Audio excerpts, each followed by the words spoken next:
Myths about Rio de Janeiro. Hype comes in two flavors.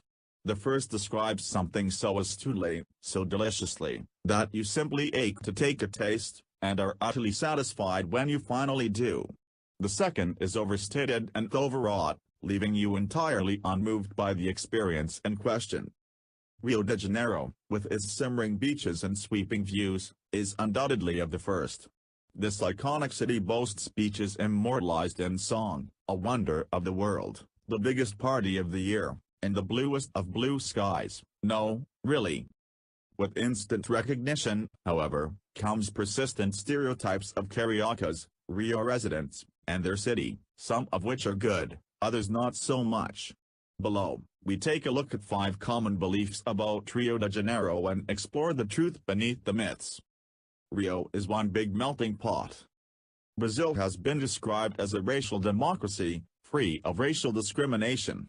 It has an ethnic mix of European, African, and American, and boasts everything from superstars of Black African ancestry, Pelé, to supermodels of German stock, Gisele Bündchen.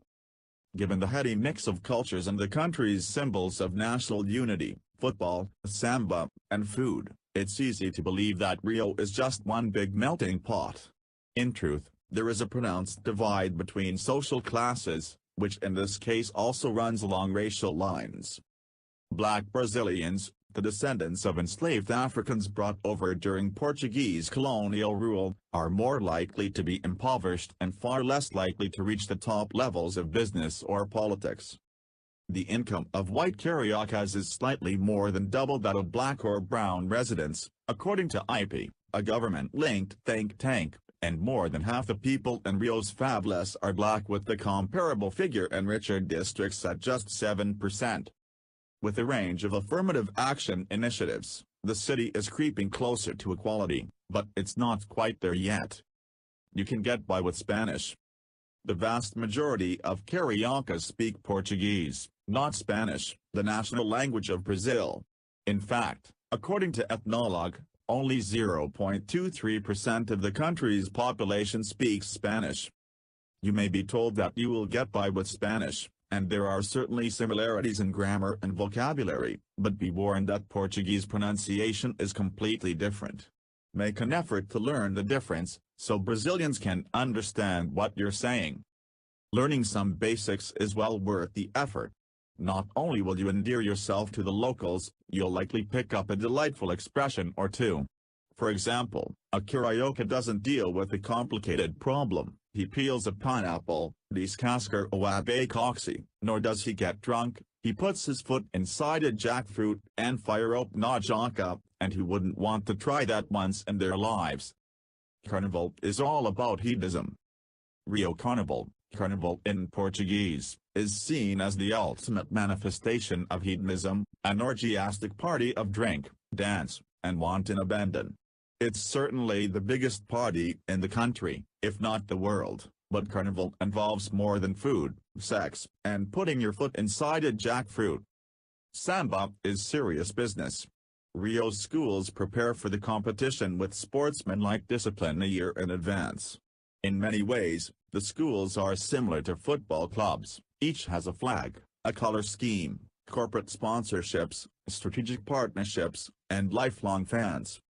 The schools are divided into 3 leagues that compete for top ranking following the Carnival parades. The coveted Division 1 schools play in the purpose-built Sambodromo and must parade for between 85 and 95 minutes, no more and no less, and include specific features and segments. The schools are judged on a number of criteria. In addition to the costumes and floats, the bateria, percussion section, must sustain the cadence of the dance. The harmonia, or degree of synchronicity, must be tight between the bateria and the dancers, and the evolução, or quality of dance, must look spontaneous but precise. Carnival is about fun and frivolity, but there's a great deal of discipline behind the glamour, too. Rio isn't safe. Rio has a reputation for being dangerous, but its bark is worse than its bite. Recent years have seen a drop in crime, and despite an Olympics-related spike, the downward trend will likely continue.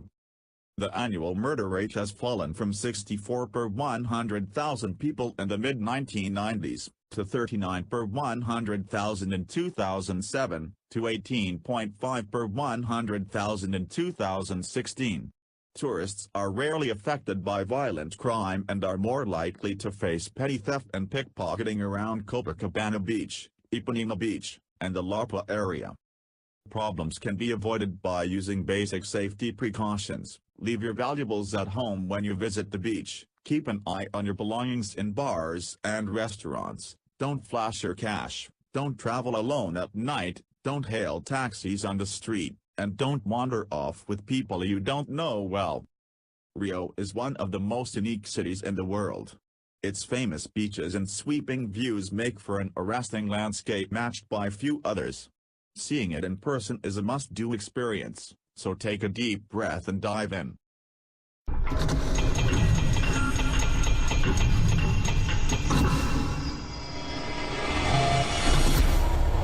Subscribe now.